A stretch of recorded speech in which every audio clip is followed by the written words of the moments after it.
అందరికీ నమస్తే. అంజు విజన్కు స్వాగతం. Street dogs my pet dogs.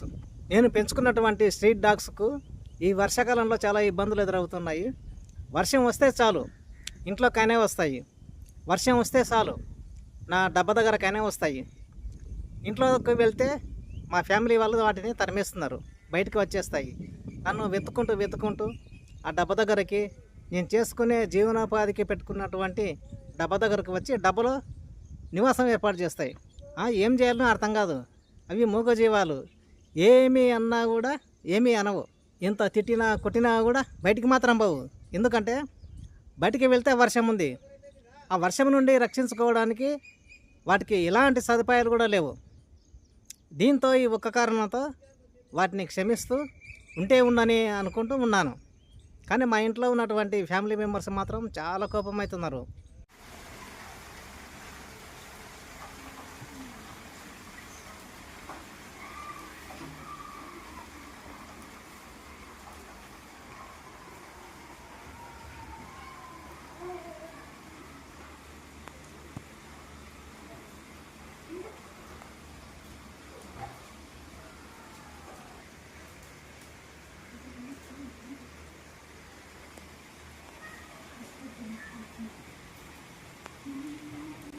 నీవు ఇంట్లో ఉండేదే కష్టం, కుక్కల్ని కూడా తెచ్చుకున్నావా?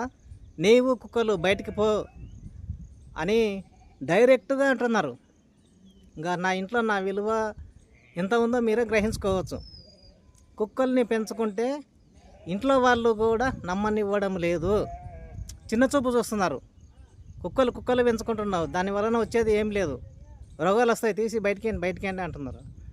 కానీ మా ఇంట్లో ఫ్యామిలీ మెంబర్స్ అన్న మాటలకు నాకు మాత్రం చాలా కోపం వస్తుంది. కానీ పట్టించుకోకుండానే వాటికి ఫుడ్ విషయంలో కానీ హెల్త్ విషయంలో కానీ నాకు తెలిసినటువంటి జాగ్రత్తలు తీసుకుంటూ వాటిని పెంచి పోషిస్తున్నాను. నా చేతనైనంత వాటికి నేను సహాయం చేస్తున్నాను. ఇటీవల కురుస్తున్న వర్షాలకు ఈ డాగ్స్కు తలదాచుకోవడానికి అనగా సంరక్షించుకోవడానికి చిన్న షెల్టర్ ఏర్పాటు చేయడం జరిగింది. కానీ రేకుల షెల్టర్లోకి మాత్రం కుక్కలు పోవడం లేదు. ఒకవేళ బలవంతంగా ఇందులో పెట్టినా కొద్దిసేపు ఉంటున్నాయి, మళ్ళీ ఇంట్లోకే వస్తున్నాయి. ఒకవేళ ఉదయం పూట ఉన్నా రాత్రికి మాత్రం ఇంట్లోకి రావడానికి ప్రయత్నిస్తుంటాయి. ఇంట్లోకి వచ్చిన తర్వాత యూరిన్ కానీ మోషన్స్ కానీ చేస్తుంటాయి. దీనివల్ల మా ఫ్యామిలీ మెంబర్స్ చాలా కోపం అవుతున్నారు. ఇక్కడ ఏం చేయాలనేది నాకు కూడా అర్థమవుతలేదు. షెల్టర్ ఏర్పాటు చేస్తే ఇందులో ఉంటే అయిపోతుండే సమస్యగా పరిష్కారం, కానీ ఇందులో ఉండకుండా ఇంట్లోకి వస్తున్నాయి. అదే ఇక్కడ సమస్యగా మారింది. ఈ కుక్క పిల్లలకు కానీ డాగ్స్ కానీ బయట పెట్టే విధానాన్ని అలవరుస్తుంటే బయటనే ఉంటుండే, కానీ అవి ఇంట్లోకి ఫస్ట్ నుంచి అలవాటు అయింది. కాబట్టి అవి ఉదయం బయట ఉన్నాము కానీ రాత్రికి మాత్రం లోపలికి వస్తున్నాయి. ఎంత తిట్టినా కొట్టినా కూడా అవి బయటకు పోవడం లేదు. దీనివల్ల కొద్దిగా న్యూసెన్స్ అయితే జరుగుతుంది. దీంతోపాటు ఇక్కడ కూడా ఒకటి చిన్న రేకులు వేసి రేకులు వేసి చిన్న షెల్టర్ ఏర్పాటు చేయడం జరిగింది. తల్లి కుక్క పిల్లలు ఇక్కడ ఉంటున్నాయి. ఇక్కడ రేకులది కూడా ఇంకొకటి వేయడం జరిగింది. ఇక్కడ కూడా షెల్టర్ ఏర్పాటు చేయడం జరిగింది. తల్లి కుక్క పిల్లలు ఉంటున్నాయి, కానీ మళ్ళీ రాత్రికి ఇంట్లోకి రావడానికి ప్రయత్నిస్తుంటాయి. ఎందుకంటే అవి బాగా ఇంట్లోకి అలవాటు పడ్డాయి కాబట్టి అక్కడనే ఉండాలనే ప్రయత్నం చేస్తుంటాయి. దీనివల్ల కూడా కొద్దిగా ఇష్యూ అయితే ఉంది. అక్కడ చూపామా, అదే అక్కడ చిన్నపిల్లలు ఉన్నాయి పప్పీస్, అవి ఎప్పుడు ఇంట్లో ఉండడానికి ప్రయత్నం చేస్తుంటాయి. కానీ ఉట్టిగా ఉంటాయి కాదు, కానీ మోషన్స్ తర్వాత యూరిన్ చేయడం వల్ల కూడా కొద్దిగా ఇబ్బంది అవుతుంది.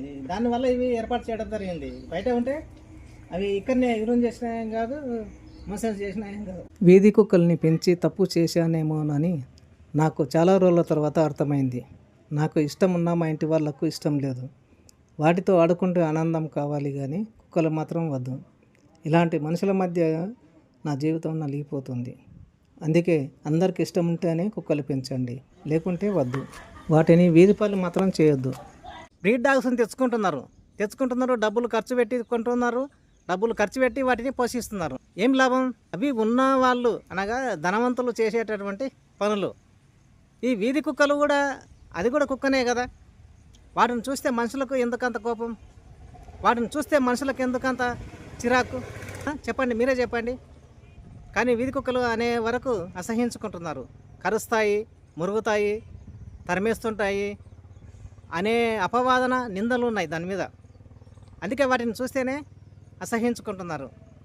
ఒక కుక్క తప్పు చేస్తే 100 కుక్కలు తప్పు చేసాయని అన్నిటికీ కూడా నింద ఆరోపణలు చేస్తున్నారు. కుక్క అయినాక మరొకుండా ఉంటుంది. ఇదిగో నేను పెంచుకున్న కుక్కలలో ఒకటి ఇక్కడికి వచ్చింది, ఇంకొకటి కూడా వచ్చింది పెద్ద కుక్క. ఇదిగో మా ఇంట్లో ఉన్నటువంటి మొదటి సంతానంలో కలిగినటువంటి కుక్క. ఇప్పుడు కూడా వర్షం పడుతూనే ఉంది. దాదాపు వారం 10 రోజులు వర్షం కురుస్తూనే ఉంది. ఈ వర్షం కురిసినప్పుడల్లా కుక్కలు నా ఇంట్లోకి కానీ నేను పెట్టుకున్నటువంటి డబ్బా దగ్గర కానీ వచ్చేస్తుంటాయి. ఇగో ఇక్కడ కూడా ఒక కుక్క ఉంది.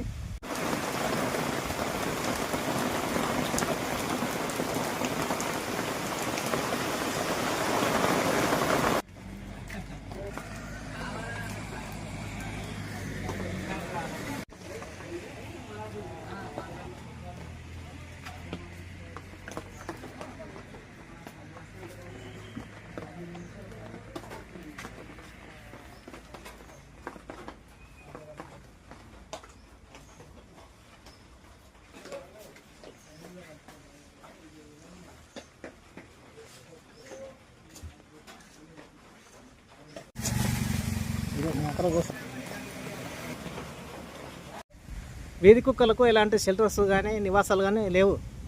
అవి మనుషులను నమ్ముకొని జీవిస్తుంటాయి. వీధి కుక్కలు అనగా వీధులలో జీవించేటటువంటివి. ఇక్కడ కొద్దిగా జాగా దొరికితే అక్కడ తలదాచుకొని అవి బతికేస్తుంటాయి. అవి ఒకవేళ వర్షం పడినప్పుడు కానీ, ఎండ బాగా ఉన్నప్పుడు కానీ, చలికి కానీ వణుకుతూ ఉన్నప్పుడు కానీ మన దగ్గరకు వచ్చినప్పుడు కనీసం మానవ ధర్మంగా వాటికి షెల్టర్ ఇవ్వడం మనిషిని యొక్క లక్షణం. చలికాలం ఎండాకాలం ఎలాగానే ఉంటాయి, కానీ వర్షాకాలం అప్పుడే చాలా ఇబ్బందులు ఎదుర్కొంటాయి. నా ఇంట్లోకి కానీ నా డబ్బా దగ్గరకు కానీ ఈ కుక్కలు వచ్చినప్పుడు ఏమీ అనను, ఎందుకంటే అవి కూడా మనలాంటి జీవులే. మనం వాటికి షెల్టర్ ఇవ్వకుండా ఉంటే నిజంగానే అవి ఏడుస్తుంటాయి. అవి ఏడుస్తుంటే మనం పైశాచిక ఆనందం పొందుతాం. అది మనిషి యొక్క ధర్మం కూడా కానే కాదు. మీరు మానవ రీతిగా ఒకసారి ఆలోచన చేయండి. వీధి కుక్కలు ఉండకూడదు అని అంటారు. నిజమే, అవి ఉంటే కరుస్తాయి, కానీ వాటిని అన్నిటిని తీసుకెళ్ళి ఒక షెల్టర్లో ఉంచాలి. వాటికి ఫుడ్ పెట్టాలి, హెల్త్ చెకప్లు ఇవన్నీ కూడా చేయాలి. కానీ మరి ఇవన్నీ ఎవరు చేయాలి? చెప్పడము మంచిగా చెప్తాం, ఇవన్నీ చెప్పేది ఎవరు అంటే యాంటీ డాగ్ లవర్స్ మాత్రమే. కుక్కలంటే చిరాకు, ఎలర్జీ ఉన్నటువంటి వాళ్ళు మాత్రమే ఈ విధంగా ఆరోపణలు చేస్తుంటారు. సో ఈ వీడియోలో నేను ముఖ్యంగా ఇదే విషయం చెప్పదలుచుకున్నాను. అవి వర్షాకాలంలో కానీ, చలికాలంలో కానీ, ఎండాకాలంలో కానీ ఇబ్బంది పడుతుంటే కాస్త వాటికి ఉండడానికి చోటిస్తే చాలు. అవి తలదాచుకొని మళ్ళీ బయటికి వెళ్ళిపోతుంటాయి. అవి వచ్చినప్పుడు పూర్తిగా బయటికి వెళ్ళగొడతాం. అవి ఎక్కడ దాక్కుంటాయి నిజంగా? నాకు చేతనంత మటుకు ఈ వీడియోలో వాటికి హెల్పింగ్ చేసినటువంటి విషయాన్ని ఇందులో పొందుపరచడం జరిగింది. మీరు చూడండి, మీకు నచ్చితే నా ఛానల్కు సపోర్ట్ చేయండి. Okay, thank you so much.